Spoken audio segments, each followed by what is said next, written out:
시사자키 정관용입니다.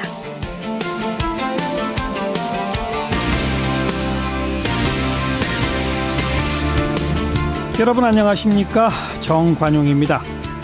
박근혜 정부 당시의 불법, 편법 그리고 조작 사실들 새롭게 드러나고 있습니다. 먼저 역사교과서 국정화 추진, 당시 청와대의 지시에 따라서 불법과 편법으로 진행됐다, 이런 사실이 확인됐죠. 오늘 그 조사 결과를 발표한 역사교과서 국정화 진상조사위원회 고석규 위원장 잠시 후에 이야기 들어보겠고요. 그리고 이 세월호 침몰 그 골든타임, 박근혜 전 대통령 침실에 머물러 있었다, 보고 시간은 조작됐다, 그날도 최순실이 청와대에서 함께 대응을 논의했다, 이런 충격적인 사실도 밝혀졌죠. 더불어민주당 박주민 의원의 이야기 들어보겠습니다. 7시 5분 시작되는 2부, 극비리에 진행됐던 북중 정상회담 관련된 분석 함께 들어보겠습니다. 남북 북미 회담 앞두고 북중 회담까지 이루어지면서 지금 한반도에 중대한 변화가 오고 있는데요. 북한대학원대학교 양무진 교수에게 이야기 듣겠습니다. 또 안진걸의 이웃사람, 새학기를 맞아서 자기 문제에 대해 적극적으로 목소리를 내기 시작한 대학생들 이야기 함께 나눠보도록 하죠. 광고 듣고 출발합니다.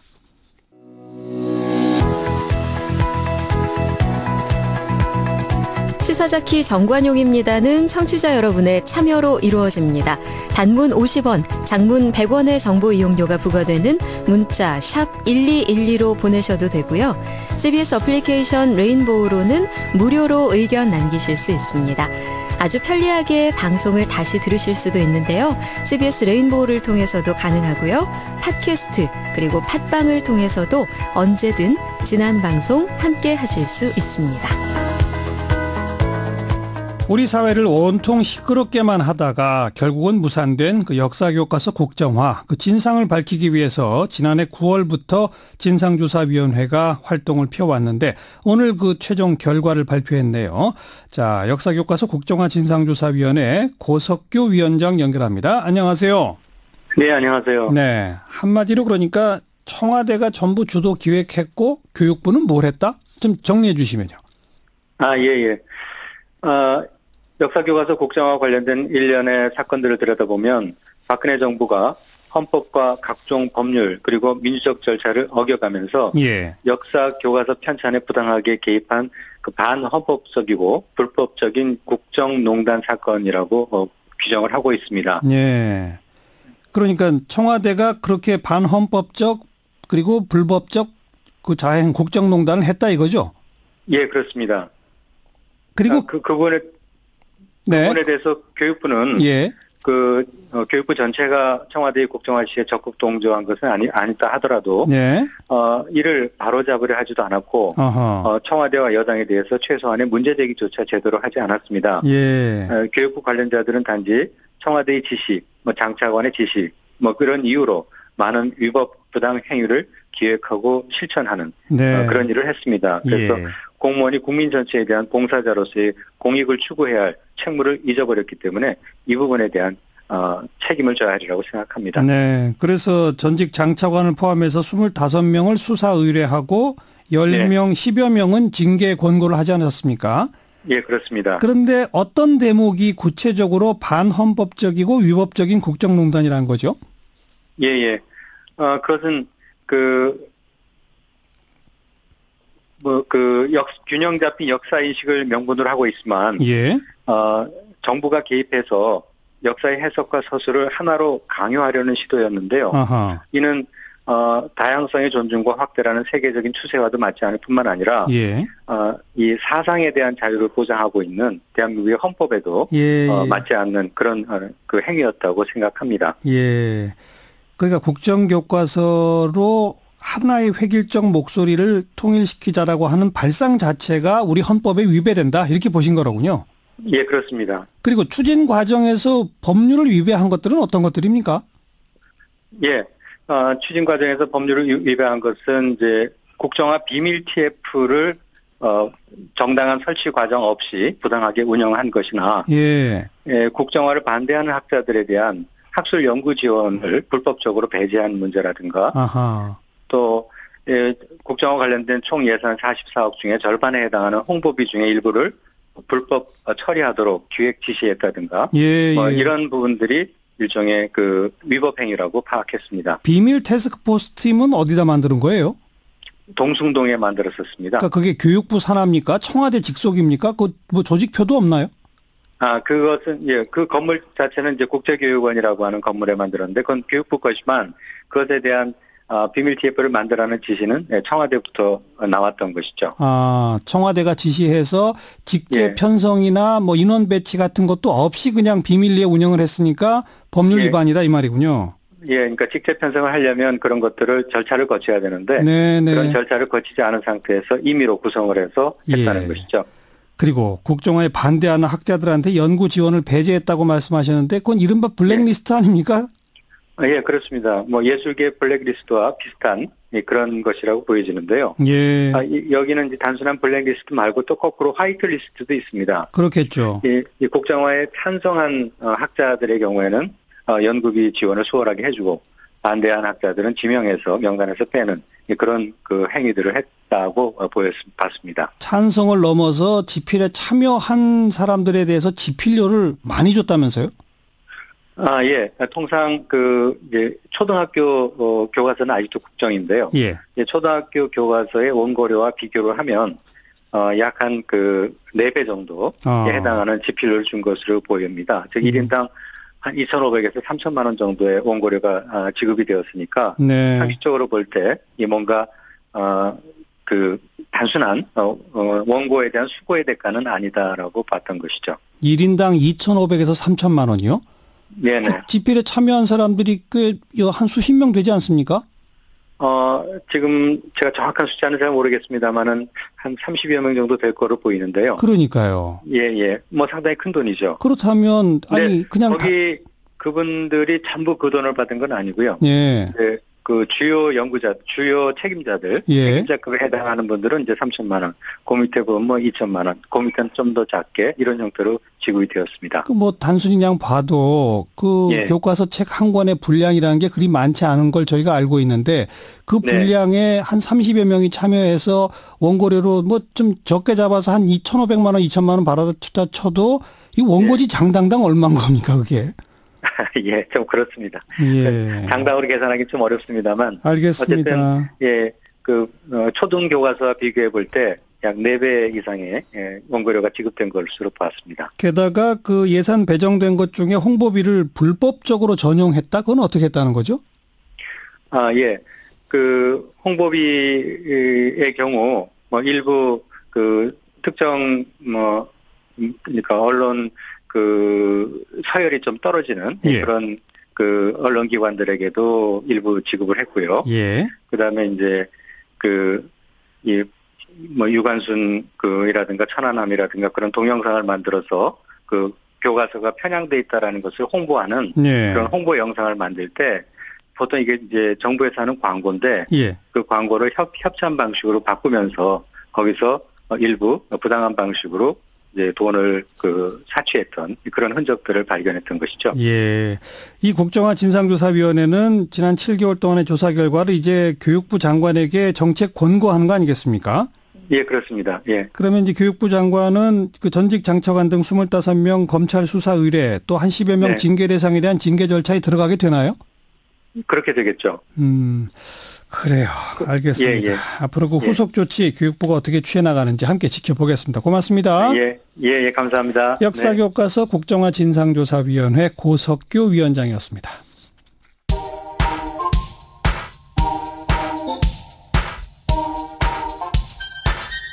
시사자키 정관용입니다. 여러분은 지금 CBS 라디오와 함께하고 계십니다. 저는 출근길 김현정의 뉴스쇼 김현정입니다. 소위 세월호 7시간 의혹, 그동안 국민적 관심 사안이었죠. 청와대가 과거 청와대가 생산한 문건들을 검토하다가 의혹을 발견해서 검찰에 수사 의뢰한 사안이 있습니다. 거기에 대해서 오늘 수사 결과를 내놨는데 관저 침실에 있다가 골든타임이 이미 지나간 후에 첫 보고를 받았다. 또 최순실 씨가 그날 오후 청와대에 들어와서 이 대책회의를 하고 중대본 방문이 이루어졌다. 이런 내용들이 포함되어 있네요. 세월호 변호사로 유명하시죠. 더불어민주당 박주민 의원 연결합니다. 박 의원 안녕하세요. 네, 안녕하십니까. 제가 좀 아까 소개한 것처럼 이거 뭐 최초 보고 시간이 조작된 것 같다 하면서 청와대가 수사 의뢰했던 바로 그 사건이죠? 네, 맞습니다. 근데 애초에 이제 고발 취지는, 좀 더 시간을, 땡긴 것 아니었나, 9시 30분으로 땡긴 것 아니었냐, 뭐 이런 얘기였었는데요. 예. 근데 오히려 수사 결과에 따르면은, 10시가 아니라 10시 20분으로 된 거죠. 예. 그러니까 그동안 계속 청와대가 박근혜 청와대가 밝혀온 것은 10시에 최초 보고가 이루어졌다였는데. 네네네. 진상은 어떻다는 겁니까? 10시 20분 경에 보고가 도달했다. 이렇게 지금 얘기하고 있습니다. 왜 도달이라는 표현을 썼냐면 직접 보고한 건 아니고요. 예. 출력된 보고서를 그 내실에서 근무하는 71세 김모 씨의 손에 쥐어줬고, 네. 김모 씨가 테이블 위에 올려놨다는 겁니다. 그 시간대에. 그리고 나서 전화 통화를 시도하다가 전화 통화가 안 되니까, 네. 직접 안봉근 수석이 이제 한 10시 22분 경쯤에 방문을 해서 얘기를 했다는 것이죠. 네. 그러니까 김장수 국가안보실장이 박근혜 대통령한테 전화를 했다는 거죠? 네, 전화를 했는데 전화를 안 받으니까 일단 보고서를 올려라라고 해서 보고서를 올리는 과정에서 이제 보고서를 직접 박근혜 대통령 손에 쥐어진 것도 아니고 테이블 위에 그냥 올려놓은 시간이 대략 10시 19분에서 20분이었다. 이렇게 지금 발표가 나왔습니다. 그리고 전화를 안 받으니까 안봉근 비서관한테 전화를 했고 안봉근 비서관이 관저로 뛰어갔다는 거죠? 네, 맞습니다. 이영선 씨가 운전한 차를 타고 가서 문을 두들겼다는 것이죠. 네. 관저 안에서 침실 문을 두들겼다? 네네네네. 그래 결국은 전화를 받지 않는 상태로 침실 안에 있었다는 게 확인된 거죠? 네, 맞습니다. 예. 그러니까 문 두드리는 소리를 듣고 나와서 그 다음에 박 대통령이 전화를 했다는 겁니까? 맞습니다. 문 두드리는 소리를 듣고 나와서 무슨 일이냐고 해서 여차저차 얘기를 하니까 김장수 그 당시 실장에게 통화를 하면서 최초의 지시를 했다는 것입니다. 10시 22분경이에요. 예.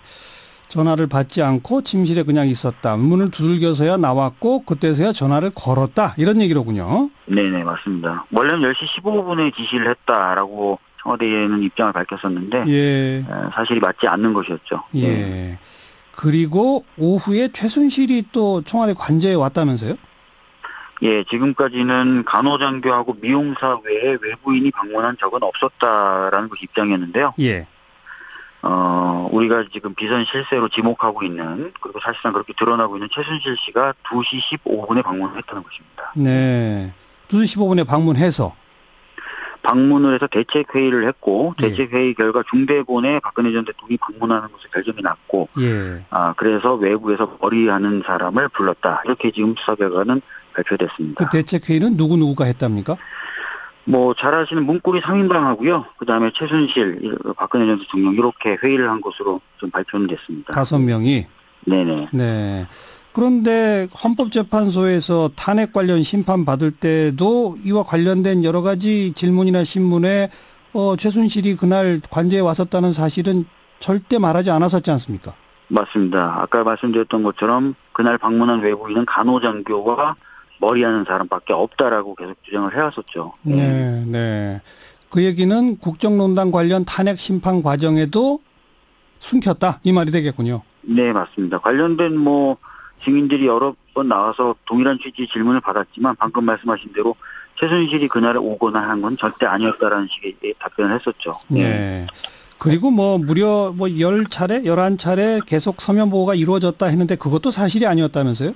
맞습니다. 지금까지 자유한국당 의원들이나 청와대 소속돼 있었던 사람들 이야기는 대통령이 어디 있든 간에 실시간으로 보고가 이루어졌고 그 실시간 이루어진 보고를 그대로 적절한 지시가 내려졌으니까 문제가 없다는 취지로 항변을 해왔는데요. 사실상 실시간 보고는 없었다라는 것이 이번에 수사 결과에 드러난 것입니다. 그러니까 11번 청와대 부속실 쪽으로 메일이 가면은 그것을 오전에 한번 모아서 출력해서 똑같은 방식으로 테이블 위에 올려주고 오후에도 한번 몰아서 출력을 해서 테이블 위에 올려주는 방식으로만 전달이 됐다는 것입니다. 그냥 테이블에 올려줬지 그걸 받아서 읽었는지도 확인이 안 되는 거죠? 확인은 안 된다는 것입니다. 예. 네. 박주민 의원 생각하실 때 그날 박근혜 전 대통령의 하루 행적이 어떤 거라고 추정되십니까? 모르겠습니다. 검찰 이번에 수사 결과에도 좀 나와 있는데요. 4월, 그러니까 2014년 4월 들어서는 매주 수요일마다 쉬었답니다. 그리고 세월호 참사가 있었던 4월 16일도 수요일이었습니다. 예. 그래서 뭘 했는지 모르겠지만 자기는 쉬어야 된다고 강력하게 생각했던 것 같아요. 예. 그런데 뭐 아무리 쉬어야 한다 해서 10시 넘어까지 뭐 주무셨다 손 치더라도 네. 그렇게 중대한 보고를 받고 그 실장과 통화까지 한 후에 오후 뭐 2시 몇 분 최순실이 올 때까지 또 몇 시간 동안은 뭘 했다는 겁니까? 그러니까요. 그 부분이 여전히 지금 밝혀지지 않은 것이고요. 예전에 이제 탄핵 심판 과정에서 점심 식사는 했던 것으로 좀 얘기는 나왔거든요. 그러니까 네. 점심 먹고 뭐 하면서 이 4시간을 뭐 어떻게 보냈는지에 대해서는 아직도 밝혀져 있지 않습니다. 예. 네. 혹시 오늘 이 검찰의 수사 결과 발표 이후에 유가족분들과 연락해 보셨나요? 오늘 오전에 이제 결과 발표가 있을 것이다라는 얘기를 좀 주고받았던 적은 있고요. 결과가 발표된 뒤에는 막상 말씀은 못 나눠봤습니다. 네. 예. 근데 이미 지금 보도된 걸 보면 그 유가족분들은 정말 그 4시간 뭐 했느냐, 그리고 전체적인 큰 진실에 지금 아직 제대로 못 다다루고 있다, 뭐 이런 의견 표시를 하신 걸로 나오더라고요. 네, 맞다. 제가 한 분하고는 통화를 했는데요. 네. 지성이 아버님하고 통화했는데 지성이 아버님 얘기로는 뭐 짐작했던 것이 거의 사실로 나오는 것 같다. 이 정도로 말씀하셨던 것 같아요. 그러니까 제대로 보고 안 받고 제대로 지시 안 했을 것이라고 생각을 했는데 예. 그게 더 분명하게 드러나는 것 같다. 취지의 말씀하셨던 것 같습니다. 예. 짐작했던 것이 거의 사실로 제대로 보고 받지 않고 제대로 지시 안 했고 뭘 했는지 모르겠고 이거로군요. 네. 박주민 의원께서는 이제 궁금증이 다 풀리셨습니까? 어떠세요? 저도 뭐 예상했던 바대로 좀 내용이 나오고 있는 상황이라서 조금 궁금증은 풀렸긴 하지만 여전히 궁금한 부분들은 있습니다. 그러니까 아까 말씀하셨던 것처럼 그러면 10시 한 20분부터 최순실이 들어오기 전까지 뭘 했을까라는 부분하고 그다음에 왜 매주 수요일 날 쉬었어야 됐을까 뭐 이런 것도 좀 궁금하고요. 그리고 정말 어느 정도의 의지가 있었을까. 최순실 씨가 들어가서 대책회의를 하고 나서야 비로소 중대본 광문을 결정했다고 하니 정말 어떠한 태도로 이 세월호 참사를 대했을까. 이런 것들이 좀 다 궁금합니다. 예. 네. 그리고 오늘 검찰은 이게 수사 결과 발표니까 김장수 당시 실장 등등 이렇게 보고 시간 조작 등등을 책임질 사람들을 다 기소한 거죠? 네, 이제 뭐 그 허위 공문서 작성이라든지 이런 내용으로 기소를 하겠다는 것입니다. 그렇죠. 예, 추가 재판을 또 받아야 되는 거고요. 맞습니다. 예. 알겠습니다. 여기까지 고맙습니다. 예, 감사합니다. 더불어민주당 박주민 의원이었습니다. 윤태곤의 뉴스 사이다. 윤태곤 실장 어서 오십시오. 네, 안녕하세요. 문재인 대통령 귀국했죠? 예, 베트남 아랍에미레이트 5박 7일 순방 마치고 오늘 오전에 귀국했어요. 네, 그 순방 총평을 해본다면요. 뭐 괜찮았죠. 근데 이제 이런 건 있겠죠. 그 두 나라 다 중요한 국가지만은 긴장감 같은 것은 조금 덜하지 않습니까? 우리하고 관계도 좋고 아랍에미레이트하고 사실 미묘한 이슈들이 있었지만은 임종석 실장 갔다 오고 또 그 칼둔 행정청장 우리나라 방문했었잖아요. 그때 이제 상당히 풀렸다고 봐야 되겠죠. 대통령 방문은 연장선상이고요. 그러니까 뭐 큰 뭐 문제 없이. 네. 그런데 이제 귀국하자마자 국내에 일이 많죠. 보통 대통령들이 귀국할 때 더 힘들어합니다. 머리가 아파지는 거죠. 지금 숙제들이 많지 않습니까? 일단 남북 정상회담 준비. 제일 큰 거죠, 그게. 문 대통령이 또 그 방문한 동안에 김정은 북한 노동당 위원장이 중국을 전격 방문했지 않습니까? 그러니까요. 시진핑 주석하고 정상회담 마쳤는데 오늘 이제 나중에 또 출연해서 말씀하시는 걸로 아는데 간단히 짚어보면은 이제 북한이 미국하고 급속도로 가까워져서 뭐 중국을 견제할 것이다. 너무 성급한 전망들이 많았잖아요. 그런데 이제 보란 듯이 김정은 위원장이 중국을 방문한 것은 한국 대통령, 미국 대통령 만나기 전에 중국 주석 먼저 만나겠다. 우리도 보면은 사실 미국 순방 제일 먼저 하잖아요. 당연한 얘기죠. 뭐 연장선이고 북중이 이제 혈맹이다. 각인시키고 미국에 대해 가지고 아무래도 지렛대로 중국을 삼겠다 이런 거겠죠. 어찌 보면 이건 당연한 일이에요. 북한 입장에서는. 29일에 판문점에서 남북 고위급 회담이 열립니다. 그때 말씀드린 대로 우리 조명균 통일부 장관, 전혜성 차관, 유영찬 청와대 소통수석 참석하는데 여기에서는 이제 날짜, 의제, 구체적으로 논의할 예정입니다. 남북 정상회담의 아주 세부적인 준비가 거기서 이루어지는 거겠죠. 네. 그다음 또 국내 현안 어떤 게 있죠? 개헌이죠. 개헌 문제. 예.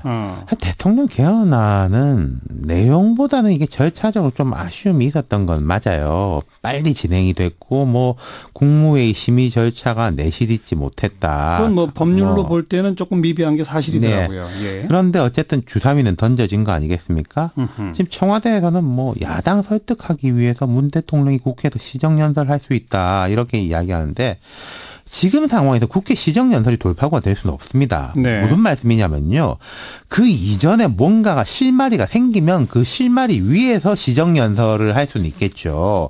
하지만 시정연설 자체만으로 지금 야당이 설득이 되겠습니까? 예. 골이 더 깊어질 수도 있는 거거든요. 예. 그렇다면 여기서 이제 여당의 역할이 이제부터 중요한 건데 여당이 얼마나 뭐 이른바 재량권을 가질 수 있느냐 이런 문제도 이제 중요한 요인이겠죠. 일단 지금 원내교섭단체 구성된 세 당은 협의에 들어갔잖아요. 그렇죠. 협의에 들어가기로 합의하면서 대통령의 국회 연설까지는 일단 합의해 놓은 상태지 않습니까? 그런데 그 협의에서 과연 더불어민주당 여당이 청와대 안과 조금이라도 다른 재량권을 가질 수 있느냐. 그렇죠. 이거군요. 그러니까 지금 청와대에서 이걸 1.1핵도 못 바꾼다가 아니라 국회 합의안이 있으면은 철회할 수 있다 이거거든요. 네. 그래요. 그건 더 지켜봐야 되겠고. 그러면 뭐 남북 정상회담, 개헌 문제, 또 내부 숙제가 어떤 게 있죠? 미세먼지.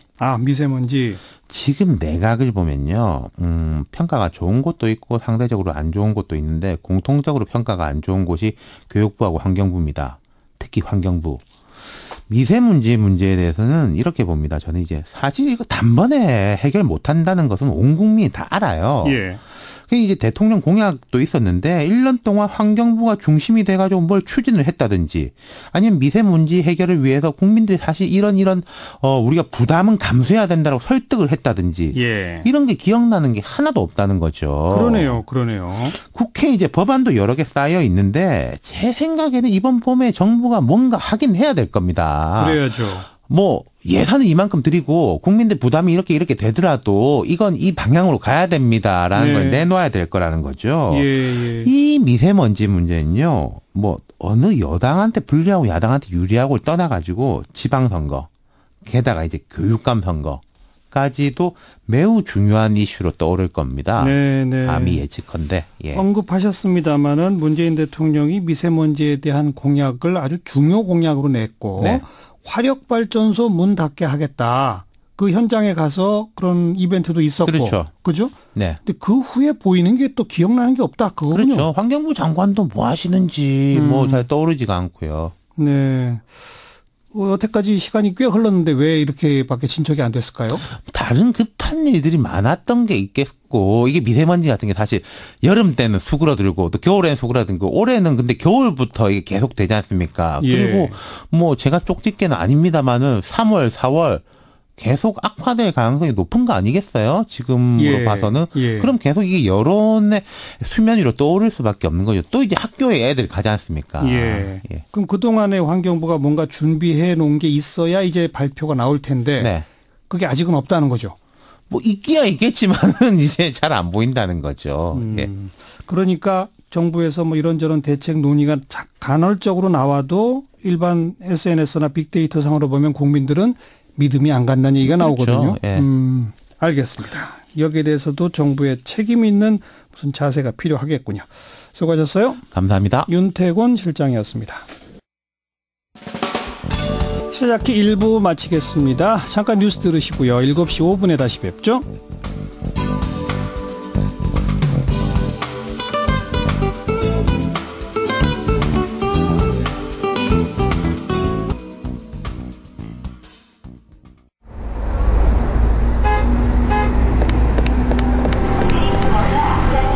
퇴근길에 만나는 알찬 뉴스 정보, 한림국제대학원대학교 정관용 교수가 진행하는 시사자키 정관용입니다. 시사자키 2부 화제의 뜬 뉴스 먼저 정리합니다. CBS 김효은 기자 어서 오세요. 네, 안녕하세요. 첫 번째 뜬 뉴스는요. 네, 너의 애국심은 몇 점이냐? 이런 내용이 학생들이 배우는 도덕 교과서에 실려 논란이 일고 있습니다. 그래요? 다행히 우리나라 이야기는 아니고요. 이웃나라 일본의 이야기입니다. 일본. 네. 어떻게 점수를 매긴다는 얘기예요? 네, 이게 일본 도쿄신문과 아사히신문이 보도한 내용인데 그 일본 문부과학성의 검정을 통과한 8개 도덕교과서가 내년 봄학기부터 중학교에서 사용될 예정인데요. 예. 그 8개 중 5개 교과서에 너의 애국심에 점수를 매겨라 이런 내용이 담겨 있습니다. 네. 네, 예를 들면 한 교과서에는 일본인으로서의 자각을 갖고 국가 발전을 위해 노력한다라는 항목을 제시하면서 못했다의 1점, 매우 잘했다 5점 이런 방식으로 학생들이 스스로 자신의 점수를 매기도록 했습니다. 아하. 네, 또 다른 교과서도 국가를 사랑하고 전통과 문화를 계승해 국가를 발전시키려고 하는 마음에 대해 어느 정도 느끼냐 이렇게 1에서 4까지 레벨을 책정을 해놓고 학생 스스로가 평가하게끔 했습니다. 네, 애국심이 강요한다고 되는 문제인가요? 그렇지 않죠. 예. 네, 일본 정부가 학교에서의 애국심 함양을 강조하고 있는 와중에 이런 교과서가 검정을 통과해 더욱 논란이 일고 있는데요. 네, 문제가 되는 대목은 이뿐만이 아닙니다. 또 있어요? 네, 전체주의를 대놓고 찬양하는 부분도 있습니다. 예. 네, 한 교과서는 시민의 공통 이익을 위해 참을 수 있는 정신은 일본인의 가장 좋은 점이다라고 기술을 했습니다. 하하, 예. 네, 이 기사를 접한 네티즌들은 분개했는데요. 폭군일수록 애국심을 들먹이는 법이다라는 오스카 와일드의 격언을 인용하는가 하면 박근혜 전 대통령이 추진하려 했던 국정 역사 교과서가 생각난다. 이런 의견도 있었습니다. 일본이 군국주의 시절로 되돌아가려고 하는 거 아닌가 모르겠네요. 참. 다음 소식은요. 네, 2030년이면 우리나라도 전체 인구의 4분의 1이 65세를 넘는 초고령화 사회에 진입한다고 하죠. 예, 예. 네, 많은 분들이 노후 대비에 관심을 갖고 계실 텐데요. 대표적인 노후 보험인 국민연금과 관련된 소식이 있어서 가져와 봤습니다. 어떤 내용입니까? 네, 국민연금공단이 2017년 연금 지급 현황을 발표했는데 연금 수급자가 급격히 증가하고 있는 것으로 나타났습니다. 네. 네, 2003년 수급자가 105만 명이었는데 2011년 300만 명을 넘더니 작년에 447만 명을 기록했습니다. 네. 네, 그리고 연금 수급자와 일시금 수급자를 합친 전체 수급자는 469만 명이었고요. 연금 수급자가 1인당 받는 돈은 월 평균 36만 8천 원으로 조사됐습니다. 예, 예. 이 국민연금이 시행된 게 30년이 됐거든요. 그렇죠. 네, 그래서인지 20년 이상 가입한 노령연금 수급자가 32만 명으로 10년 새 25배나 늘었습니다. 예. 네, 연금에 대해서 간략하게 설명을 좀 드리면요. 나이가 들어서 수급 개시 연령이 되면 노령연금, 다치면 장애연금, 가입자가 사망하면 유족에게 유족연금이 지급됩니다. 그렇죠. 네, 그리고 올해 월 200만 원을 받는 최고액 수급자도 나왔는데요. 지난 1월 서울에 사는 한 국민이 연금 도입 30년 만에 처음으로 월 200만 7천 원을 수령했습니다. 어떻게 하면 더 연금을 많이 받을 수 있을까 이런 걸 이 기사를 읽으면서 고민하게 되겠는데요. 네, 경기도에 사는 A씨와 B씨 부부를 예로 들어보겠습니다. A씨 부부는 국민연금 제도 시행 첫 해에 가입을 해서 부부 합산 최고액으로 302만 8천 원을 받고 있는데요. 예. 네, A씨의 가입 기간은 23년 11개월이었습니다. 원래 2012년부터 매월 125만 원을 받을 수 있었지만 더 많은 연금을 받으려고 수급을 5년간 미뤘다고 합니다. 미루면 좀 더 받게 되죠. 예. 네, 연가 기간 동안 물가 변동률 그리고 가산율을 반영해서 더 많은 연금을 받게 되지 않습니까? 연기한 기간 동안에. 네. 예. 근데 이런 국민연금 제도에 대해서 네티즌들은 다양한 의견을 내놨는데요. 중요한 팩트는 월 평균 37만 원이라는 사실이다. 하하. 이렇게 쥐꼬리 연금을 비판하는 댓글이 있었고 예. 지금 젊은 세대들이 걱정이다. 연금 고갈을 우려하는 의견도 있었습니다. 네. 지금 월 평균 37만 원인 건 가입 기간이 이렇게 20년 이상 되는 사람들이 많지 않기 때문이거든요. 네.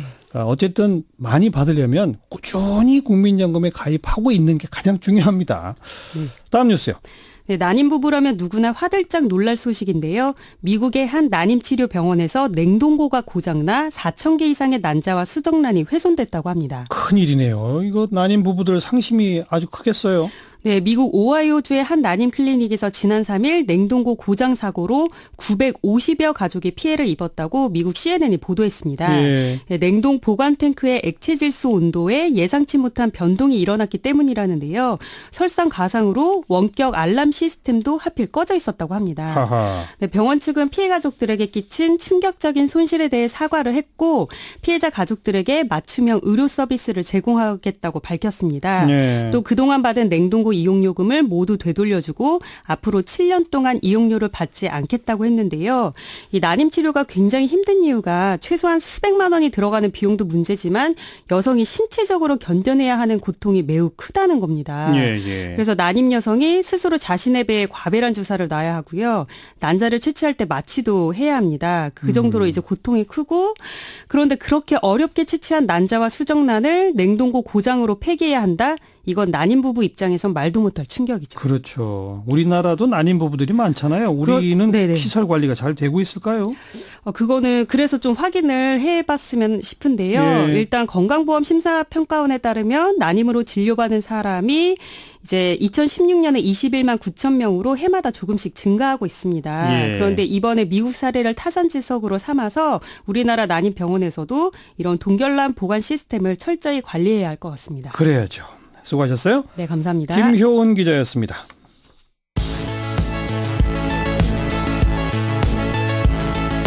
지금 여러분께서는 한림국제대학원 대학교 정관용 교수가 진행하는 CBS 라디오 시사자키 정관용입니다를 듣고 계십니다.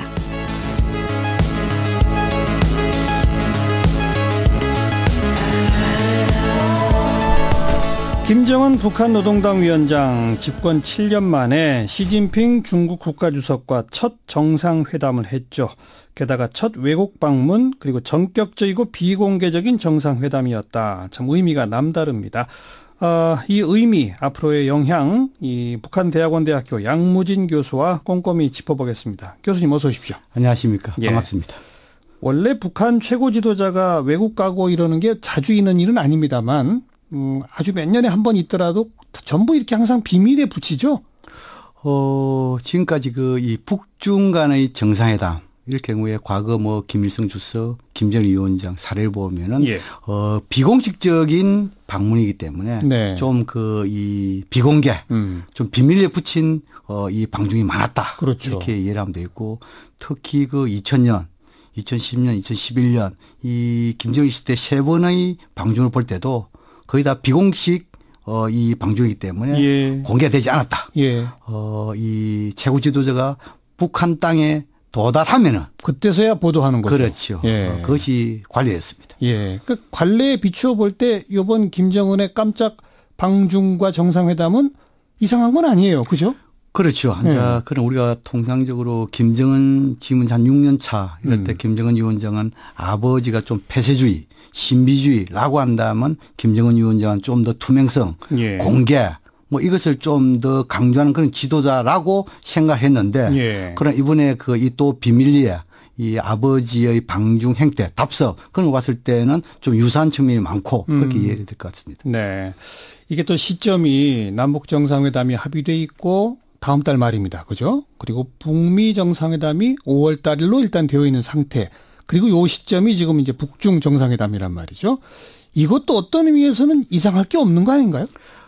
그렇습니다. 거의 2000년 6월 이 남북 정상회담이 예정된 상에서 예. 불과 한 12, 3일 전에 갑자기 김정일 위원장이 방중을 했지요. 예, 그걸 따져보면 6.15 정상회담 직전. 그렇죠. 지금 또 남북 정상회담 직전이라고 볼 수 있기 때문에 예. 그렇다면 아버지의 이런 이 북중 간의 정상회담 또 그리고 이 방중 이것을 답습하는 행태라고도 볼 수 있겠죠. 네. 그런 측면으로 볼 때는 이상한 것은 아니다 이렇게 볼 수 있죠. 글쎄요. 그러니까 워낙 오래간만에 접한 뉴스라 이상하게 누가 탔는지도 알지 못할 열차가 중국으로 들어갔다. 역마다 바리케이드를 쳤다.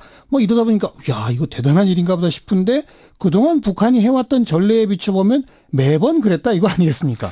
그렇습니다. 예. 뭐 거의 이 2000년대 이후 우리가 보통 이 과거를 해석해 보면은 뭐 그런 차원에서 거의 유사하다. 네. 이렇게 보여질 수 있고 특히나 이제 그러나 김정은 시대에 들어왔을 때는 뭔가 변화가 될 것이다. 달라질 거다 했는데 특히 또 이설주 여사 예. 이런 동행 이런 문제도 있고 예. 또 그리고 지금까지 보면은 상당 부분 언론 이걸 통해 가지고 무슨 최고 이 정책 결정 또 인사 결정 이럴 때는 좀 더 공개를 하는 사람이 많이 있지 않습니까? 그렇죠. 또 중국도 뭐냐 하면은 시진핑 주석 시대 들어와 가지고 신행 국정관계 다시 말해서 동맹, 혈명 이거보다도 일반 국가의 관계 이걸 네. 중시했단 말입니다. 그런데 네. 이번에 보면은 결국은 뭐냐면 신형 국제관계에도 좀 동떨어지는 이런 혈명을 강조하는 중국도 지금은 이제 그런 상황이 있고 북한도 보면은 아버지 행태로 돌아가는 그런 네. 측면을 봤을 때 양측 다 큰 변화가 없는 것이 아닌가 이렇게 그렇죠. 볼 수도 있습니다. 네. 중국이 먼저 요청했을까요? 북한이 먼저 요청했을까요? 지금은 이제 보도에 따르면은 물론 이 정상회담 관련해 가지고 시진핑 주석이 초청을 했다. 네. 이렇게 돼 있지만도 예. 북한의 보도를 보면은 먼저 김정은 위원장이 제의를 했다. 이렇게 나오고 있습니다. 네. 그렇다면 아마 김정은 위원장이 나름대로 외교 관계에 있어 가지고 타임 스케줄이 할까요? 이런 선상에서 움직인 것이 아니겠느냐. 뭐 이렇게 볼 수 있고 또 특히 북한이 자존심이 강한 북한이 네. 자신이 자신이 먼저 제안했다. 이렇게 밝히는 것을 볼 때는 한반도 문제에 있어 가지고 나름대로 김정은 위원장이 주도하고 있다. 뭐 이러한 것을 과시하는 측면도 있지 않을까 생각해 볼 수 있습니다. 또 따지고 보면 남북정상회담, 북미정상회담 앞두고 있는 건 북한의 김정은이니까 먼저 움직이는 것도 또한 당연할 수 있겠네요. 그렇죠. 중국 쪽에 제안할 수도 있는 거고요. 그렇죠. 예. 그러나 지금은 이제 보도선상에서 볼 때 김정은 위원장이 먼저 제의했다. 이렇게 나왔기 때문에 이번에는 김정은 위원장의 제의에서 성사됐다. 이렇게 이해하는 것이 설득이 있다고 생각합니다. 네. 그런데 이제 북한의 핵실험, 미사일 발사 뭐 이런 등등 또 중국이 유엔 제재에 또 어느 정도 동조하는 모습 보이면서 북중 관계가 아주 심각한 균열을 보이고 있다. 이런 얘기를 많이 하지 않았습니까? 특히 또 그 사이에 장성택 처형이다. 김정남 암살이다. 이런 것들까지 겹쳐져 가지고 말이죠. 그럼 완전히 이제 북중 관계는 정상화됐다고 봐야 될까요? 어떻게 보세요? 지금까지 북중 관계가 상당히 불편한 관계였죠. 그 불편한 관계의 최일선에 양 정상의 불신이 있었습니다. 네. 다시 말해서 시진핑 주석은 김정은 위원장을 너무 어린애 취급하고 있는 예. 그런 측면에서 북한의 불평이 많았고 예. 또 북한의 입장에서 이 시진핑 주석 물론 이 우호 협력국이지만도 사사건건 상당 부분 북한의 관여하는 또 특히나 장성택 처형 이런 걸 보면서 불편한 관계가 계속 유지되겠죠. 예. 그러나 이번에는 뭐냐면 누가 먼저 제의하고 수용했다 떠나가지고 양 정상에 만났다는 것은 일종의 우리가 다른 용어로 하면 탑다운 방식입니다. 네. 최고 지도자가 먼저 만나가지고 관계를 보고 나면 자연스럽게 밑으로 내려오는 이런 방식이겠죠. 그렇죠. 그래서 지금은 이제 완벽하게 100% 복원했다. 이렇게 판단은 이러지만도 적어도 한 80% 정도는 복원됐다. 이렇게 평가를 하고 싶습니다. 네. 둘이 어떤 대화를 나눴을까요? 지금은 이제 이 중국의 언론 또 북한의 조선중앙통신 이거 볼 때 이 양국 간의 현안 문제 또 그리고 조선반도 한반도겠죠. 여기에 대한 정세 문제 이렇게 나눴는데 이것을 좀 더 구체화돼 보면은 예. 양국 간의 이 전통적 친선 문제 이것도 나왔고, 그 다음 두 번째는 뭐냐 하면은, 북한의 비핵화. 이것도 김정은 위원장이 선대위원이라 하면서 비핵화 의지를 밝혔단 말입니다. 예. 그리고 정확하게, 표현은 하고 있지 않지만도 양국 간의 경제협력, 이런 문제도 논의하지 않을까. 이렇게 보여주고, 좀 더 구체적으로 보면 거기에, 이 김정은 위원장의 정상회담에서 배석한 사람이 김영철 통전부장이 배석을 했습니다. 예. 라고 한다면은 아마 남북관계 이런 부분도 이야기했을 것이고 또 그리고 지금은 이제 북한에서 외무성 상의를 하고 있는 이 용어도 정상회담에 배석을 했단 말입니다. 그랬죠. 그럼 아마 북미 정상회담 예. 이 분야에 대해서 좀 논의하지 않았을까 이렇게 추정 전망해 봅니다. 그 핵심은 결국 이 비핵화 의제를 앞으로 남북 정상회담 북미 정상회담에서 어떤 식으로 풀어갈 것인지에 대해서 중국과 사전에 좀 교감을 나누는 이런 거 아니었겠습니까? 그렇죠. 이제 우리의 입장에서 볼 때는 이미 우리의 특사단의 방법을 통해 가지고 김정은 위원장이 비핵화에 대한 의지를 밝히면서 북미 대화의 필요성도 이야기했죠. 그러니까. 또 그리고 이번에 앉아 이 시진핑 주석을 만나면서도 이런 비핵화에 대한 의지를 재확인해 주었죠. 예. 그 속에서 앉아 조금 우리가 눈여겨볼 대목이 예. 이 한국과 미국이 나름대로 선의를 좀 보이고 평화 안정에 대한 선의를 보인다면은 예. 좀 더 단계적으로 예. 뭔가 비핵화 갈 수 있지 않겠냐 이런 메시지를 보냈어요. 그런데 이러한 단계적인 조치 이 부분에 대해서 예. 상당 또 과거 방식이 아니냐 이렇게 주장하는 사람 있습니다만도 어떻든 간에 비핵화를 하기 위해서는 서로 원하는 것을 주고받아야 되기 때문에 예. 결국은 또 불신관계가 신뢰관계로 형성되려면 나름대로 시간이 필요하지 않겠습니까? 그런 차원에서 뭐 김정은 위원장의 단계론 이것을 이해해 볼 필요가 있다고 생각합니다. 그 단계론이라고 하는 게 그러니까 북한은 궁극적으로 비핵화할 것이다. 근데 먼저 미국과 한국이 뭔가 선의를 보여라. 그거죠. 그런 것보다도 예. 김정은 위원장 입장에서는 이미 한반도에서 군사적인 위협, 다시 말해서 북한에 대한 군사적인 위협이 해소되고 예. 체제 안전에 대해서 보장이 된다면은 핵무기를 가질 이유가 없다. 예. 이렇게 주장하고 있단 말입니다. 그렇죠. 그렇다면 결국은 뭐냐면 비핵화와 체제 보장 이것을 중추적으로 해가지고 그렇다면은 북한 입장에서 좋다. NPT에 복귀를 하고 핵과 미사일 실험을 하지 않고 더 나아가서 영변에 있는 핵단지 예. 여기에 대해서 핵활동을 중단하고 더 나아가서 IAEA 사찰단의 사찰을 허용하겠다. 예. 라고 한다면 예. 한국과 미국은 북한에게 체제 보장을 뭘 해줄 것인가. 뭘 요구하는 그렇죠. 겁니까? 이러한 부분을 이제 메시지를 던진 것이죠. 그러니까요. 구체적으로 요구하는 게 뭘까요? 그래서 이제 우리가 지금 보기에는 여러 가지 있는데 이제 이것을 우리가 다른 말로 표현하면은 평화 공존의 제도와 이런 이야기를 하거든요. 예. 다시 말해가지고 이 남북 간에 북미 간의 일종의 불가침이랄까요? 이런 것도 하나 우리 상상할 수 있고. 불가침 조약. 예, 그렇죠. 예. 그다음 제 뭐냐면 연장선에서 평화협정이라는 부분도 또 우리가 상상해 볼 수 있고. 지금은 정전협정 상태니까. 그렇죠. 이걸 예. 평화협정으로. 그렇죠. 그다음에 뭐냐면 북미 관계 정상화. 수교라고 볼 수 있겠죠. 북미 수교. 예. 그래서 또 하나 더 추가한다 하면은 군사적 긴장 완화 이 부분과 관련해 가지고 나름대로 지금 이제 군비 통제랄까요? 군비 경쟁 이것을 지향하고 축소하는 이런 뭔가도 좀 기대하고 있지 않을까 이렇게 볼 수 있겠죠. 주한미군 철수는 여기 안 들어갑니까?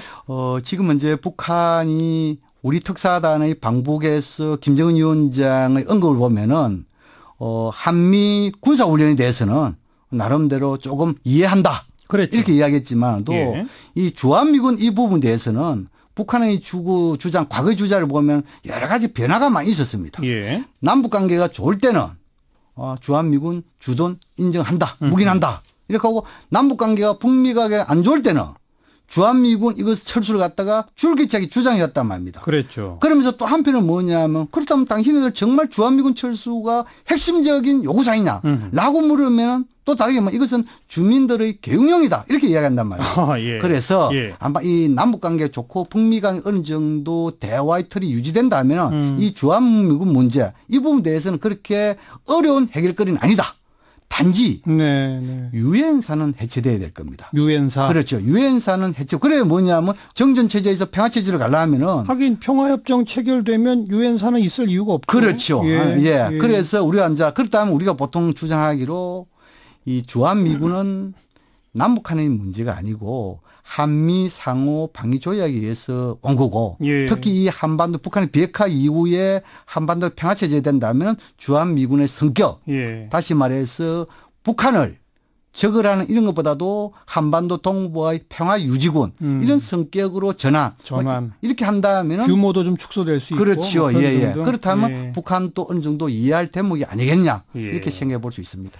지금 말씀하신 북한이 그렇게 단계적으로 비핵화 조치에 들어갈 수 있다. 그러니 미국도 한국도 불가침조약, 평화협정, 북미 수교, 군비 통제에 대해 답을 좀 가져와라. 이거 아니겠습니까? 그렇습니다. 우리 이런 자세로 남북 정상회담에도 북미 정상회담도 임하겠습니다. 임할 테니 중국은 우리 입장을 동의해 주세요. 아마 이런 얘기가 오가지 않았을까요? 그렇겠죠. 충분하게. 뭐냐면 지금 이제 과거 97년도부터 99년도까지 보면은 사자 회담이 있었지요. 그 당시에도 긴장화나 평화체제 부분을 많이 논의했습니다. 그런데 핵심적인 부분에 대해서는 뭐냐면 중국은 한반도에서 나름대로 영향력을 계속 유지하는 그런 전략적 목표가 있지 않겠습니까? 그렇죠. 그런데 최근에 남북 정상회담, 북미 정상회담 앞두고 특히 평화선이든 종전선이든 남북미 정상 간에 협의할 수 있다. 이러한 메시지가 직간접적으로 나갔잖아요. 맞아요. 여기에서 이제 중국 입장에서 이러다가는 나름대로 한반도에서 평화협정까지 간다면 자신은 소외되는 이렇게 느낌이 있겠죠. 아마 그런 측면에서 이 시진핑 주석도 김정은 위원장의 방중에 나름 흔쾌히 수행한 것이 아니겠냐 이렇게도 볼 수 있습니다. 네, 그렇죠. 얼마 전에 문재인 대통령이 3국 정상회담, 남북 미 정상회담까지 한번 언급하지 않았습니까? 그런 게 어떤 의미에서는 중국을 좀 급하게 만들 수도 있었겠군요. 충분히 그렇게 추정이 가능한 대목입니다. 네. 왜냐하면 지난 2007년도에 제2차 남북 정상회담에서 3자 또는 4자 해가지고 이 한반도의 정전 체제를 이 항구적인 평화 체제로 가기 위해 가지고 3자, 4자의 정상이 모여서 논의한다 이런 부분이 있어 가지고 그 당시에 3자는 누구고 4자는 누구냐 논란이 많이 있었습니다. 맞아요. 물론 남북 정상 간의 회담이기 때문에 당연히 3자하면 우리가 포함되고 4자하면 중국이 포함되고 이렇게 했겠죠. 그렇죠. 그러나 그 당시에 중국이 조금 기분이 상했다 이렇게 알려지고 있습니다. 네. 그리고 중국의 양제츠 정치국 위원 상당히 고위급이지 않습니까? 바로 내일 한국에 와서 북중 정상회담 결과를 설명하겠다. 이건 좀 이례적이죠? 그렇죠. 이미 알려진 데 보면은 이 양제처라는 분은 중국에 있어 가지고 대담당 국무위원입니다. 그러니까요. 상당히 최고위적이죠. 예, 그렇죠. 이 사람이 본래는 한 10일 전에 우리 측을 방문하게 됐는데 조금 10일이 늦춰졌죠. 네. 아마 중국 입장에서 봤을 때 우리가 추정합니다만도 이미 북중 간의 정상회담을 나름대로 예견을 하고 그렇죠. 그래서 북중 정상회담의 결과를 가지고 한국으로 가겠다. 그런 차원에서 10일 연기된 측면이 있고 그렇다면 아마 북중 간의 정상회담에서 지금까지 언론을 통해서 밝혀진 외에 아주 자세한 이런 부분에 대해서 우리한테 브리핑할 것이다. 그렇게 전망합니다. 그러니까 그 과거에 북중 정상회담 직후에 중국 고위 관료가 우리나라 와서 설명하고 이런 일은 없었잖아요. 잘은 없었지요. 그러니까요. 그래서 바로 내일 온다. 이것도 그만큼 중국이 북중 관계뿐 아니라 한중 관계도 중요시한다는 걸 그렇죠. 그만치 뭐냐면 중국 입장에서 문재인 대통령을 신뢰하는 측면도 있겠지만 또 뭐냐면 한국의 중요성 그런 차원에서 아마 이 한중 관계의 전략적 협력 동반자 이걸 갖다 좀 더 넓혀가는 그런 차원에서 아마 이런 고위급이 와가지고 브리핑하는 것이 아니겠냐 이렇게 볼 수도 있습니다.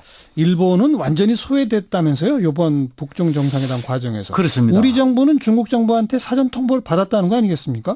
그래서 이제 사전 통보를 받았다는 것이 시점의 문제가 논쟁거리 될 수 있습니다. 다시 말해서 김정은 위원장이 떠나기 전에 소위 말해서 이 중국으로부터 우리가 통보를 받은 것인지 아니면은 방중 체류 기간 중에 받은 것인지 아니면은 김정은 위원장이 북한 땅에 도착 인반 시기에 받은 이건 잘 알 수가 없죠. 그러나 제가 보기에는 특히 이번에는 굉장히 중국, 북한 중요한 그런 상황에서 했기 때문에 아마 체류 기간 중? 1박체라든지 2박체라든지 이 시기에 통보보다 가능성이 있다. 그렇지만도 중국이 우리한테는 통보를 했지만도 일본한테는 하지 않았다는 지금 이제 그런 이야기가 좀 나오고 있습니다. 그렇죠. 그런 지금 봤을 때 일본 아베 총리 입장에서는 북한으로부터도 패싱 또 그리고 미국으로부터 패싱 중국으로부터 패싱 상당히 뭐냐면 이번 이런 한반도 봄의 기운 평화 기운 여기서 일본이 상당히 소외되는 그런 느낌을 주고 있습니다. 그럼에도 불구하고 일본 아베 총리는 과거 경험사를 보면은 이 상황 변화에 대한 대처 능력이 상당히 탁월합니다. 탁월하죠. 그래서 아마 이것을 만회하기 위해 가지고 이 북미 간의 정상회담 5월이죠. 지난 곧장 북일 간 정상회담을 개최하기 위해서 노력하지 않을까. 벌써 그런 언급을 했죠. 그런 생각이 듭니다. 우리 정부는 양제츠 중국 정치국 위원이 와서 설명하면 또 그 내용을 상세하게 또 미국한테 알려주고 이런 과정을 우리가 해야 되겠죠. 그렇죠. 그거는 이 한미동맹이 얼마나 중요합니까? 아마 중국은 양제츠라는 국무위원이 우리한테 와 해주지만도 아마 미국에게도 고위급이 가서 설명해 줄 가능성이 있습니다. 어떻든 간에. 우리도 또 하고. 그렇죠. 이 중국이 미국에 직접 한다 하더라도 우리가 들은 거 이 부분에 대해서 교착 검증이 가능하기 때문에 예. 우리는 한미 동맹 그렇죠. 이 차원에서도 우리가 해주는 것이 예의가 아니냐 저는 그렇게 생각합니다. 정말 한반도의 봄이 진짜 봄이 올 수 있을지 정말 조금 뭔가 급진전은 되는 것 같은데요. 좀 차분하게 지켜봐야 되겠습니다. 북한대학원대학교 양무진 교수 오늘 고맙습니다. 네, 감사합니다.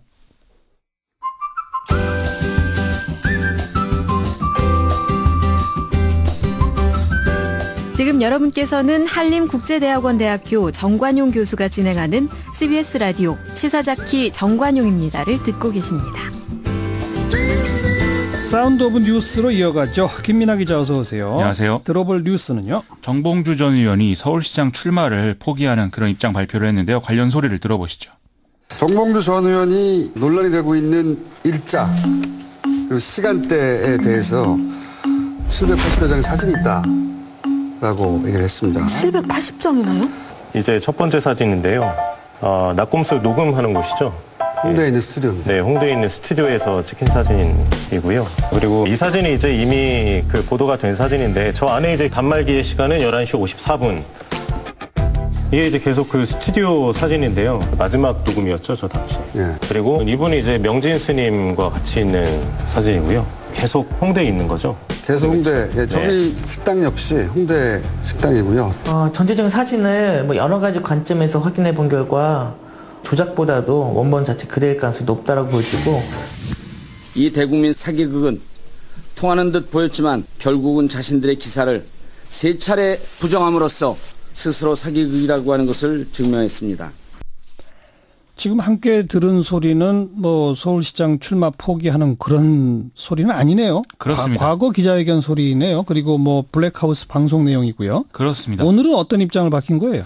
원래 이제 예고대로였으면 오후 2시에 이제 기자회견을 해서 아마 그 소리를 들으셨을 것 같은데 예. 그건 이제 예고했다가 취소를 했습니다. 취소. 그렇습니다. 대신 보도자료를 이제 냈는데요. 성추행 의혹 당일에 호텔에 간 기억은 없지만 어제 이제 피해자 기자회견 이후에 그 호텔에서 카드 결제 내역을 확인해 봤고 이게 확인이 돼서 이에 따라 의혹을 제기한 언론사들 상대로 낸 고소는 취하한다. 이렇게 이제 밝혔거든요. 네. 이후에 정봉주 전 의원은 또 페이스북에 자연인 정봉주로 돌아가겠다면서 서울시장 불출마 의사도 함께 밝혔습니다.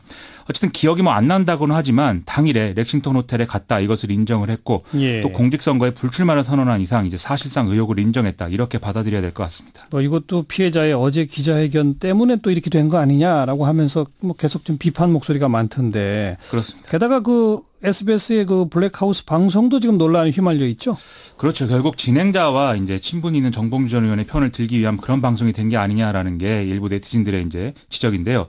같은 논리로 또 어떤 사람들은 청와대 홈페이지에 이 해당 방송 폐지해달라 이런 청원을 이제 내기도 했습니다. SBS 김어준의 블랙하우스 측은 정봉주 전 의원 팬카페 운영자를 했던 민국파의 주장에 대해서 팩트 체크를 이 780장의 사진으로 한 것에 불과하다면서 이 정봉주 전 의원을 옹호할 의도는 없었다 이렇게 해명을 했는데요. 하지만 정봉주 전 의원이 어떤 그 자신의 결백함을 주장하면서 피해자 측의 의도를 문제 삼는 이 시점에 이제 이 방송이 나온 것이고 또 공중파 방송이라는 특성이 있지 않겠습니까? 예. 여기서 이제 어떤 저널리즘적 원칙 이런 걸 통해서 방송을 한 게 아니기 때문에 논란들은 계속 이어질 가능성이 큰 것 같습니다. 네. 다음 뉴스는요? 구속영장 실질심사 불출석 입장을 법원에 통보했던 안희정 전 충남지사가 오늘 입장을 바꿔서 법원에 출석을 했습니다. 영장 실질심사는 오후 2시 정도부터 오후 3시 35분 정도까지 진행이 됐고요. 심사를 마치고 나온 안희정 전 지사는 취재진 질문에 아무런 답을 하지 않은 채로 구치소로 이동을 했습니다. 안희정 전 지사 구속 여부는 이르면 오늘 밤 늦게 결정이 될 것으로 보입니다. 네. 그리고 그 검사가 후배 검사 성추행한 사건 관련해서 오늘 구속영장 청구가 있었죠? 검찰의 성추행 사건 진상규명 및 피해 회복조사단이 오늘 전직 검사인 모 씨에 대해서 강제추행 등의 혐의로 구속영장을 청구했는데요. 이 모 씨는 2015년에 서울 남부지검에서 근무할 당시에 회식 자리에서 후배 검사를 성추행을 했다는 것이죠. 이게 그 최초 폭로였던 서지현 검사 그 건은 아닌 거죠? 그렇습니다. 다른 건입니다. 예. 이 사건 직후에 소문이 돌자 이 모 씨는 사표를 냈고 이후에 대기업 법무팀으로 자리를 옮긴 넘긴 상태였는데요.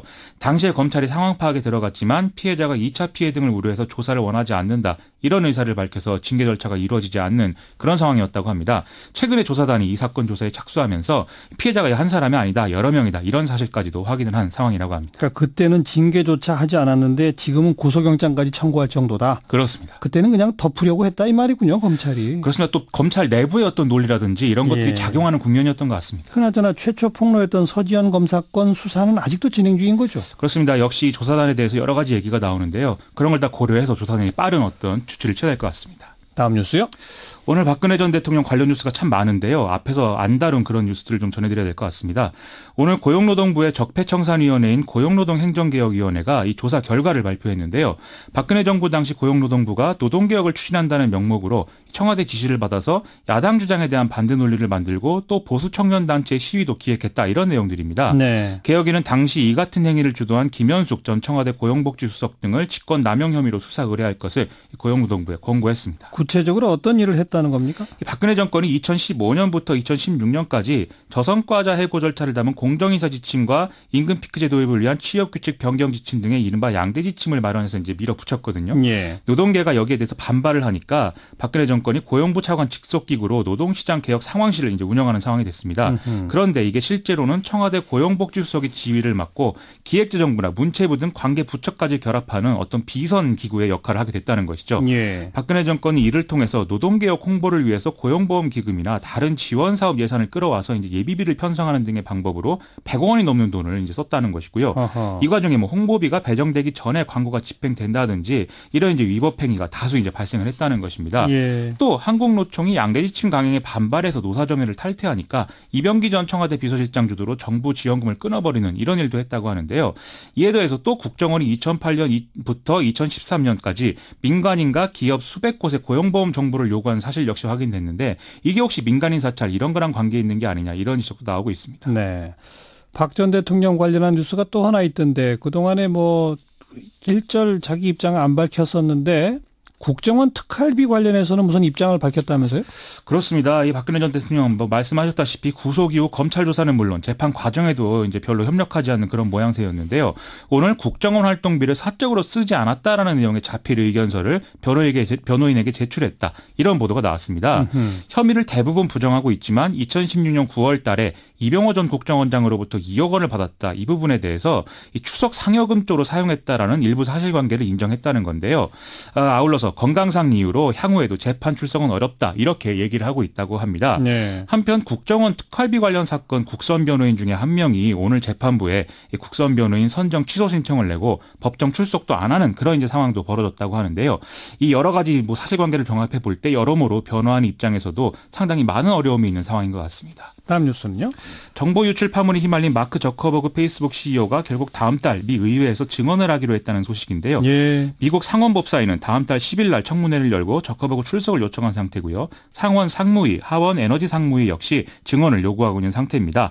뭐 이번 논란은 영국 데이터 분석회사 케임브리지 애널리티카가 2016년 대선 당시에 5천만 명의 페이스북 개인정보를 빼돌려서 도널드 트럼프 대통령 캠프에 넘기고 당선을 도왔다. 이 의혹이 불거지면서 확산된 것이죠. 네, 미국 의회 청문회 저커버그가 뭐라고 하는지 전 세계가 주목할 것 같네요. 그렇습니다. 수고하셨어요. 고맙습니다. 김민아 기자였습니다.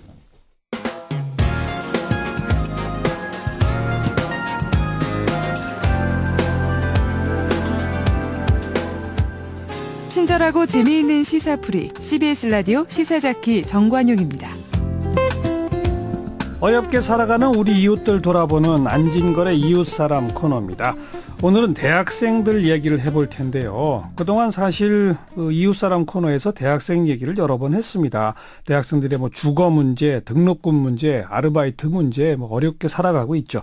그런데 오늘은 조금 다른 각도에서 그렇게 어렵게 살아가는 대학생들이 자신들의 권리를 위해서 적극적으로 목소리를 내고 연대하는 그런 새로운 대학 풍경이 펼쳐지고 있답니다. 오늘은 조금 기분 좋게 시작할 수 있을 것 같네요. 참여연대 안진걸 시민위원장 어서 오십시오. 네, 안녕하십니까. 방금 제가 얘기한 것처럼 그렇죠. 대학생들 참 어렵죠. 근데 그 어려움에 가만히 있고 나만 잘 살자, 스펙 쌓아야지, 뭐 나만 입사시험 공부해야지 이게 아니라 이제 뭔가 목소리를 낸다 이거죠. 네, 그렇습니다. 대표적인 예로 얼마 전에 홍대 학생들이 6,300명 정도가 투표를 했어요. 뭘? 홍대가 등록금도 비싸고 교육 환경도 열악한데 재단은 적립금을 7,400억이나 쌓아놓고 우리나라 톱 1이거든요. 원톱이거든요. 1등이에요. 예. 그러니까 전국의 사립재단들이 11조를 쌓아놓은 것도 문제지만 네. 홍대 너무 많이 쌓아놨잖아요. 예. 그러니까 학생들이 이렇게 계속 쌓아놓기만 할 거냐라고 찬반 투표를 한 겁니다. 적립금 쌓는 거 찬성이냐 반대냐. 그래서 우리 6,226명이 참여해가지고 91.8%가 이렇게 쌓아놓는 거 반대다. 네네. 교육 환경을 개선하고 등록금을 인하하거나 장학금 니네 써야 된다. 너무나 지당한 말씀이잖아요. 그러니까 우리가 대학생들이 어렵다 등록금 주거비 이렇게 하고 뭐 국가장학금 제도 생기긴 했지만 실제 학생들 보면 국가장학금도 그렇게 떠들썩 반값 등록 투쟁에서 도입했지만 매 학기 등록하는 220만 명 중에 실제는 95만 명 정도 42%만 받고 있습니다. 나머지 60%가 한 푼도 못 받아요. 왜냐하면 그렇죠. 평점 B 이상인 경우에만 지금 국가장학금을 주기 때문에 엄격한 상대평가제에 시달리고 있는 대학생들은 B에서 C 구간의 학생들이 굉장히 많이 있거든요. 이분들 하나도 못 받아요. 그래서 성적 기준을 완화해야 된다는 강력한 목소리도 지금 터져 나오고 적립금도 이렇게 쌓아놓기만 하면 안 된다. 적립금 아예 필요 없는 건 아니겠지만 뭐 저금이라는 건 할 수 있는 거니까요. 거기다가 또 동국대, 연세대 등에서 그 우리 청소 노동자들 최저임금 오르니까 맞아요. 대학들이 막 사람 해고한다든지 안 뽑아버린다든지 이런 파행이 있었잖아요. 그 비정규직 노동자들한테 연대 지원하는 학생들. 그렇죠. 연대하는 학생도 있었죠. 그러다 보니까 좋은 소식도 있어요. 올해 3월 달이니까 전격적으로 입학금 폐지됐잖아요. 지금 국공립대학 입학금 폐지되고 사립대학도 매년 열쳐서 아예 폐지되는 방향으로 하고 학자금 이자율도 예전엔 7% 8% 했잖아요. 올해 1학기부터는 2.2%로 확 줄어들었습니다. 그러니까 이런 일들은 대학가의 학생들이 가만히 있지 않고 연대에서 싸우고 교육의 권리를 주창하고 그러는 과정에서 좀 시간은 걸리지만 아직도 문제는 많이 있지만 반값 등록금 여전히 안 됐지만 희망적인 변화들이 있다. 그 과정에서 전국 대학생들의 어떤 그 새로운 모임도 그런 학생운동체 이런 모임도 지금 막 생기고 있더라고요. 그게 전국 대학 학생회 네트워크 준비위원회라고 하는 거예요. 줄여서 전대내시더라고요. 그래서 저희 예전에 우리 구국의 강철대요 전대협이 생각나더라고요. 아주 열심히 전국 대학 학생회들의 전국적 네트워크도 지금 만들어지고 활발하게 활동을 하고 있는 걸로 확인됐습니다. 바로 그 전대 넷에 지금 임시의장을 맡고 있는 고려대학교 이승준 임시의장을 바로 전화로 좀 연결해 보겠습니다. 이승준 임시의장, 안녕하세요. 네, 안녕하세요. 네, 전국 대학 학생회 네트워크 준비위원회 이거 언제 만들어졌어요? 전국 대학 학생회 네트워크는 이제 작년에 이제 19대 대선을 맞아서 대학생들이 대선에 목소리를 내고자 만들었던 그런 네트워크에서 시작을 해서 작년 8월 30일에 이제 발족을 하였습니다. 8월 30일. 네. 근데 아직 준비위원회예요? 그러니까 전국에 이제 뜻을 함께하는 한 20여 개 정도 대학 총학생회들이 네트워크를 형성하고 있는데요. 이제 교류나 어떤 사안들에 대한 공동 대응을 목표로 하고 있고 이러한 활동들을 좀 토대로 좀 상설적인 연대체를 만들어 나가기 위한 단체라고 보시면 될 것 같습니다. 그러니까 준비위원회 그 글자가 떨어지게 된 날은 언제입니까? 목표가 언제예요? 사실 이제 상설적 연대체를 만드는 것에 대해서 아직 대학생들 내부적으로도 공통된 어떤 공감대 형성하는 과정이 필요하다고 생각을 했어요. 그런 의미에서 이제 준비위원회라는 이름이 붙게 된 겁니다. 과거 80년대, 그러니까 즉 부모님 세대들 시절에 전대협이라고 들어보셨죠? 네네네. 혹시 그런 걸 좀 목표로 만드시고 있는 거 아니에요? 30년 지난 얘기긴 한데 아마 그때와 만들어진 배경은 비슷하다고 생각을 해요. 그러니까 그때 당시에도 6월 항쟁이라는 사건이 있었고 그를 토대로 대학들이 자연스럽게 묶일 수 있는 어떤 상황들이 만들어졌다고 생각을 하는데 지금 역시 작년의 상황들이 대학생들이 좀 뭉쳐야겠다라는 필요성을 느끼게 했고 하지만 시대적 좀 상황이 다르기 때문에 그런 면에서 있어서는 좀 여건이 다르지 않나 생각합니다. 자, 준비위원회 작년 8월 말 만들어진 이후 지금까지 좀 굵직굵직한 활동 어떤 것들을 하셨나요? 일단 작년에 입학금 폐지와 관련해서 정부와 그리고 대학, 사립대학들 함께 학생 대표로서 정전에 제가 참여를 해서 합의를 이끌어낸 게 성과가 있었고요. 그렇죠. 그리고 이제 올해는 이제 학생 참여 총장 직선제 실현이라는 거를 큰 메인 주제로 걸고 학생들이 대학의 어떤 행정에 거버넌스에 참여할 수 있는 것을 좀 확대하고자 하는 게 올해 활동 목표라고 말씀드릴 수 있을 것 같습니다. 지금 대학 총장을 뭐 직선으로 뽑는 대학도 아직 일부 있는데 거기서는 주로 교수들이 뽑는 거죠? 학생들이 직선제로 참여하고 있는 것도 있긴 한데 비율이 평균 3% 정도에 지나지 않습니다. 사실상 이건 형식적인 참여에 그치고 있는 거죠. 네. 그러니까 이제 어느 대학이든지 대학 총장을 뽑을 때 교수뿐 아니라 학생도 참여하게 해달라 이거로군요. 네. 대학에서 학생들도 당당하게 구성원으로서 인정해달라라는 움직임인 거죠. 네. 그리고 얼마 전 보니까 이 전대넷 준비위원회 이름으로 미투 지지한다. 대학 내 성폭력 문제 해결 촉구한다. 이런 활동도 하셨더라고요. 네, 맞습니다. 지금 이제 사회에서 미투 운동이 일어나고 있는데 대학 역시 그것에 있어서 예외는 아니에요. 그리고 그렇죠. 대학이라는 공간은 또 교수라는 어떤 권력 관계가 또 하나 작용하는 곳이기 때문에 또 사각지대에 놓여 있는 곳이기도 하거든요. 그래서 이런 문제들을 좀 더 공론화해서 대학 내에 있는 어떤 성폭력 문제들을 좀 해결하는 데도 또 하나의 축을 잡고 활동을 이어나갈 계획입니다. 그 대학 내 성폭력 문제 해결을 위해서 구체적으로 요구하는 사안들이 있나요? 일단은 대학 내에서 이 구성원들이 어떤 성폭력 문제를 처했을 때 구제를 요청할 수 있는 마땅한 센터 전담 기관들이 제대로 마련되어 있지 않은 학교들이 굉장히 많아요. 일단 애초에 그래서 그런 전담 기관부터 좀 더 모든 학교에 설치될 수 있도록 만들어가는 것, 그리고 실질적인 어떤 지원과 그리고 또 학교라는 특성상 이게 가해자와 피해자, 이게 학생이든 교수 학생이든 간에 그 분리가 쉽지 않은 측면들이 있거든요. 그렇죠. 그래서 이런 것들에 대해서 피해자가 2차 피해에 노출되지 않도록 좀 더 제도적으로 보완이 필요한다거나 이런 지점들이 다양한 지점들이 존재합니다. 예, 그래요. 금년도는 이 학생 참여 총장 직선제가 중심적인 활동 목표고, 뭐 미투 이런 것처럼 사회적 이슈가 되는 것들을 또 즉각 대응하고 이런 거군요. 네네, 맞습니다. 또 추가로 또 계획하고 있는 게 혹시 있습니까? 사실 그러니까 개별 대학 총학생회들이 목소리를 낼 수 있는 것과 함께 뭉쳐서 목소리를 낼 수 있는 게 다르다고 생각을 해요. 그래서 이런 것처럼 좀 대정부, 대국회로 얘기해야 되는 것들이 또 발생한다면 대학 총학생회들과 함께 연대해서 또 사회의 어떤 대학생들의 목소리를 전달할 계획입니다. 네. 혹시 그 촛불 집회 그 이전과 이후에 대학생들이 사회 문제나 자기의 문제에 대해서 적극적으로 사회적 발언하는데 동참하는 어떤 비율이나 분위기 같은 게 좀 좋아지고 있다, 이런 거 혹시 피부로 느껴지세요? 글쎄요. 저도 뭐 제 혼자만의 느낌일 수는 있겠지만 확실히 학내에서 어떤 이런 운동이라고 해야 되는 어떤 이런 것들에 대한 대하는 태도가 좀 많이 달라졌다라고 느껴요. 그리고 사실 입학금 운동과 이 총장 직선제 운동은 좀 결이 다른 부분이 있거든요. 그렇죠. 그러니까 입학금은 이제 내가 낸 돈을 돌려내놔라라는 거라면 직선제 같은 경우에는 어떤 민주성을 담보해라라는 거잖아요. 그렇죠. 이런 면에 있어서는 분명히 이견이 많이 없는 어떤 그런 지금 시기에 놓여 있지 않나라고 생각합니다. 알겠습니다. 자기 문제 그냥 침묵하고 있어서는 안 바뀌는 거죠. 목소리 냅시다. 여기에 이제 호응하는 친구들이 많아지고 있다. 이렇게 들어도 되겠군요. 네네네. 네, 오늘 고맙습니다. 네, 감사합니다. 네, 전대넷 이승준 임시의장의 이야기 들어봤습니다. 안진걸 시민위원장. 네네. 한동안은 대학 총학생회 구성도 못하고 막 그랬었잖아요. 예, 뭐 선거가 무산되는 일도 많이 있었죠. 근데 그래도 20여 개 대학에서 총학생회 이렇게 전국 조직을 꾸렸다는 것 자체가 굉장히 의미가 있고요. 촛불 시민혁명이 또 우리 학생들이 많이 앞장서기도 했거든요. 물론이죠. 부모님하고도 나오기도 하고 친구들하고 나오기도 하면서 그게 이제 입학금 폐지로도 이어지고 총장 직선제를 요구한 흐름으로도 이어지고 있고, 그렇죠. 대학가 미투에도 연대하고, 그러니까 대학가를 둘러싼 각종 불합리한 것들, 교육비, 주거비, 고통들에 대해서 본격적으로 지금 이제 행동에 나서는 게 아닌가. 아까 홍대에서 6,300명 가까운 적립금 찬반 투표, 이건 우리나라 역사에 처음 있는 투표였거든요. 그 열기가 대단하더라고요. 그러니까 그 더 이상 이제 당하고 불합리한 걸 그냥 좌시만 하지 말고 행동하자, 이런 목소리들이 곳곳에 펴져 나오는 것 같아요.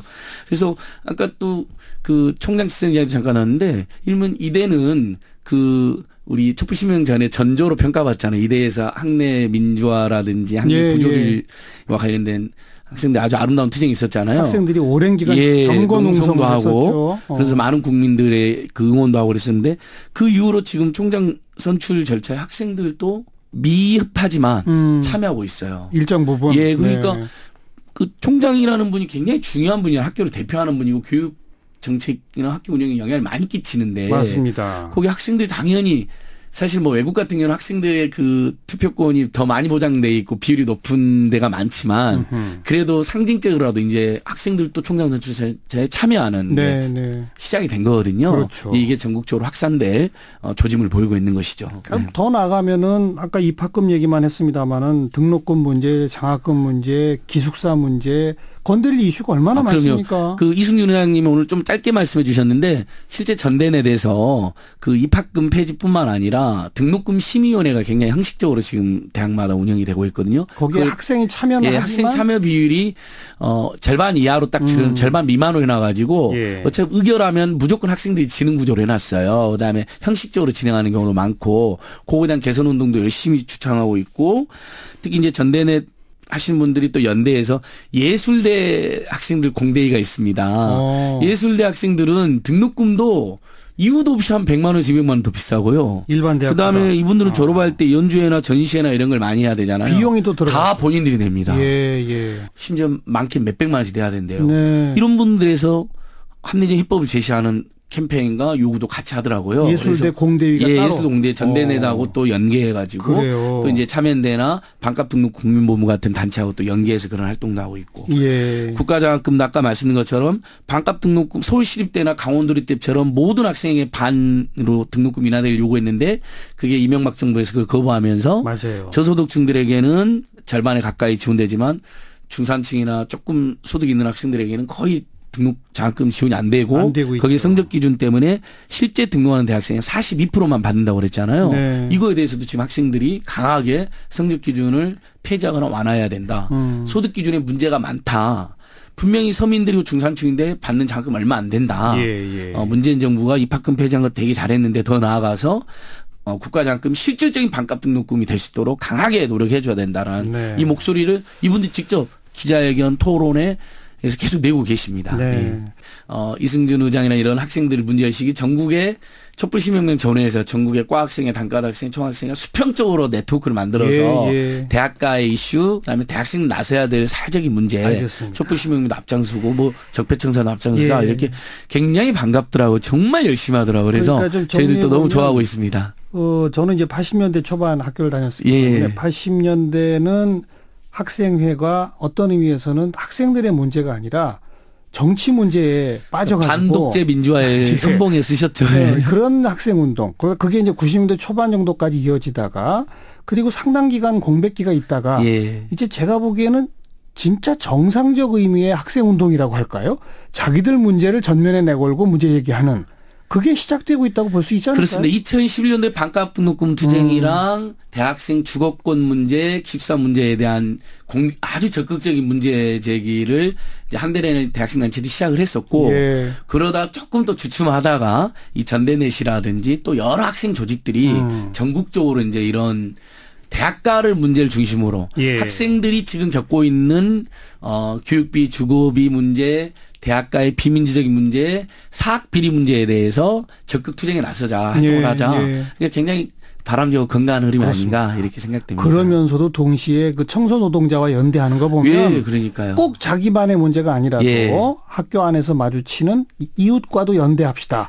이런 거 아니겠습니까? 그 일본군 위안부 할머님들 피해 할머님들 문제하고 연대하는 학생들도 다 대학생들이 되게 적극적으로 평화누리라든지 다 대학생 주축이 되어 있거든요. 그래서 다시 이렇게 학생회나 학생운동이 활성화되는 거 보니까 굉장히 우리 사회 미래가 밝지 않나 이렇게 생각해보고 빨리 정부에서도 학생들 교육비 주거비 고통은 덜기 위해서 확실한 반값 등록금 정책, 국가장학금의 성적기준, 소득기준 같은 거는 폐지하거나 완화하는 정책도 필요한 것 같습니다. 네, 우리 이제 기성세대들도 우리 대학의 학생들도 이제 가만히 있지 않고 자기 목소리를 내는구나 이런 현상을 좀 눈여겨보고 격려도 좀 해주고 많이 응원해 주시고 내주셔야 됩니다. 여전히 어렵습니다. 대학생들은. 그런데 교육비 주거비 뭐 정말 아직도 그 스펙에 대한 어떤 그다음에 취업에 대한 불안 이런 게 굉장히 심각하거든요. 자, 안진걸의 이웃사람 오늘은 어렵게 살고 있지만 기운찬 목소리를 내기 시작하고 있는 조금 희망적인 그런 이야기를 나눠봤네요. 참여연대 안진걸 시민위원장 고맙습니다. 고맙습니다. 시사자키 오늘 여기까지입니다. 내일 저녁 다시 뵙죠. 안녕히 계세요.